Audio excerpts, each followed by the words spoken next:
وَلَقَدْ يَسَّرْنَا الْقُرْآنَ لِلذِّكْرِ فَهَلْ مِن مُّدَّكِرٍ۔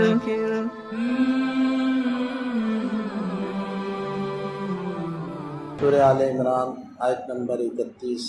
اعوذ باللہ من الشیطان الرجیم، بسم اللہ الرحمن الرحیم۔ قل ان کنتم تحبون اللہ فاتبعونی یحببکم اللہ ویغفر لکم ذنوبکم واللہ غفور رحیم۔ قل اطیعوا اللہ والرسول فإن تولوا فإن اللہ لا يحب الکافرین۔ محبت ایک باطنی چیز ہے جس کا اندازہ سوائے علامات کے اور کسی ذریعے سے نہیں ہو سکتا۔ اب اگر کوئی یہ دعویٰ کرتا ہے کہ اسے اللہ تعالیٰ سے محبت ہے تو واقعتاً اس کو محبت ہے، اگر ہے تو وہ کس درجے کی ہے، تو اس چیز کا اندازہ وہ کس سے ہوگا، وہ علامات یہاں ذکر کی جا رہی ہیں۔ تو ارشاد فرمایا، اے نبی صلی اللہ علیہ وسلم آپ فرما دیجئے، ان کنتم تحبون اللہ، اگر تم اللہ سے محبت کرتے ہو یا تم اللہ سے محبت کرنا چاہتے ہو تو فاتبعونی، تم میری اتباع کرو، میری پیروی کرو، یحببکم اللہ، تو نہ صرف یہ کہ تم اپنے دعوے میں سچے ہو جاؤ گے کہ تم واقعتاً اللہ سے محبت کرتے ہو، بلکہ اس سے بھی آگے بڑھ کر ارشاد فرمایا کہ تم اللہ کے محبوب بن جاؤ گے، یعنی اللہ تعالیٰ تم سے محبت کرنے لگے۔ یا دوسرے الفاظ میں یوں کہہ لیں کہ تم کیا اللہ سے محبت کرو گے، تم کیا اللہ سے محبت کر سکتے ہو، بس تم تو یہ ہے کہ میرے محبوب کا اتباع کرو، اللہ تعالیٰ خود تم سے محبت کرے گا۔ وَيَغْفِرْ لَكُمْ ذُنُوبَكُمْ، اور تمہارے گناہوں کو معاف فرما دیں گے، واللہ غفور الرحیم، اور اللہ تعالیٰ بخشنے والے مہربان ہے۔ قل، اے نبی آپ کہہ دیجئے، اطیعوا اللہ والرسول، اللہ اور اس کے رسول کی اطاعت کرو، فإن تولوا، پھر اگر تم منہ موڑو گے، فإن اللہ لا يحب الکافرین، تو یقیناً اللہ تعالیٰ کافروں سے محبت نہیں کرتے۔ اب دیکھیں ان آیات میں دو چیزیں بیان ہوئی، ایک اتباع ہے، دوسری اطاعت ہے۔ اتباع اور اطاعت میں کیا فرق ہوتا ہے؟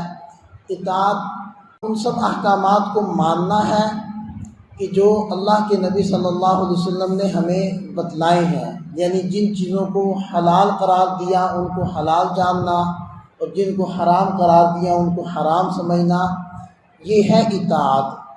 اور اطاعت کے اندر دیکھیں ظاہری بات ہے، جن چیزوں کو آپ علیہ السلام جائز فرما رہے ہیں تو ان کو جائز سمجھنا ہی ایمان ہے، اور جن کو ناجائز فرما رہے ہیں ان کو ناجائز سمجھنا ہی ایمان ہے۔ اگر ہم اس کی نافرمانی کرتے ہیں پھر تو ایمان سے فارغ ہے۔ اس لیے ارشاد فرمایا، قل اطیعوا اللہ والرسول، اللہ اس کے رسول کی اطاعت کرو، فإن تولوا، پھر اگر تم منہ موڑو گے یعنی اطاعت نہیں کرو گے تو فإن اللہ لا يحب الکافرین، تو اللہ تعالیٰ کافروں سے محبت نہیں کرتے، یعنی اگر اطاعت چھوڑ دو گے پھر تو کافر ہو جاؤ گے۔ لیکن دوسرے نمبر پر ہے اتباع۔ اتباع کا دائرہ اطاعت سے ذرا وسیع ہے، کیونکہ اتباع ان چیزوں میں بھی ہوتی ہے جن چیزوں میں پیروی کرنا اللہ کے نبی صلی اللہ علیہ وسلم نے فرض قرار نہیں دی، لازم قرار نہیں دی، اس کے بغیر بھی آپ مسلمان کہلائیں گے، لیکن محبت کا تقاضا یہ ہے کہ اتباع کی جائے، یعنی ان افعال اور اعمال میں بھی پیروی کی جائے۔ جیسے ایک صحابی جب آئے ایک دیہات سے اور انہوں نے نبی پاک صلی اللہ علیہ وسلم کو دیکھا اس حالت میں کہ آپ علیہ السلام کے قمیض مبارک کا جو بٹن تھا، یہ کل بٹن تھے وہ ٹوٹے ہوئے تھے، تو ان صحابی نے ساری زندگی اپنے قمیض کو بٹن نہیں لگائے، اور جب ان سے پوچھا جاتا تو وہ فرماتے کہ میں نے سرکار دو عالم صلی اللہ علیہ وسلم کو جب دیکھا تو آپ علیہ السلام کے قمیض کے بٹن نہیں تھے، تو میں بھی ساری زندگی وہ بٹن نہیں لگاؤں گا۔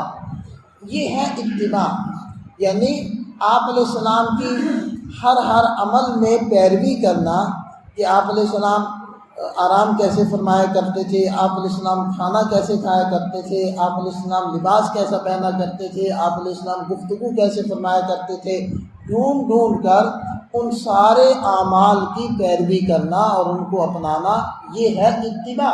اور محبت کا تقاضا بھی یہی ہوتا ہے کہ آدمی جس سے محبت کرتا ہے تو ڈھونڈ ڈھونڈ کر اور تحقیق کر کر کے ان تمام اعمال کی پیروی کرنے کی یا نقالی کرنے کی کوشش کرتا ہے جو محبوب نے کیے ہوں۔